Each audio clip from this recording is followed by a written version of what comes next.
আন্দোলনে আহতদের ডিসেম্বরের মধ্যে ৫০ লাখ ও নিহতদের ১ কোটি টাকা করে ক্ষতিপূরণের দাবি জানিয়েছেন গণ অধিকার পরিষদের সভাপতি নুরুল হক নূর। না হলে জানুয়ারিতে প্রধান উপদেষ্টার কার্যালয় ঘেরাওয়ের হুঁশিয়ারি দিয়েছেন তিনি। শুক্রবার বিকেলে গুলশানে ঢাকা মহানগর উত্তর সংগঠনের এক অনুষ্ঠানে তিনি এই হুঁশিয়ারি দেন। নুরুল হক বলেন, অন্তর্বর্তী সরকারের ৪ মাসেও আহতদের ক্ষতিপূরণে তেমন অগ্রগতি নেই, যা গণ অভ্যুত্থানে অংশীজনদের হতাশ করেছে। আলটিমেটাম না মানলে জানুয়ারিতে উপদেষ্টাদের মন্ত্রণালয়ে ঢুকতে দেয়া হবে না বলেও হুঁশিয়ারি দেন নূর।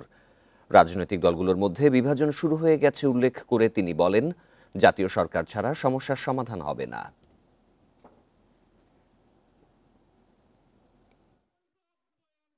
ডিসেম্বরের মধ্যে আহত পরিবারকে ১.৫ লক্ষ টাকা এবং নিহত পরিবারকে ১ কোটি টাকা করে আপনারা যদি সহায়তা দিতে ব্যর্থ হন, জানুয়ারিতে আমরা প্রধান উপদেষ্টার কার্যালয় ঘেরাও করব।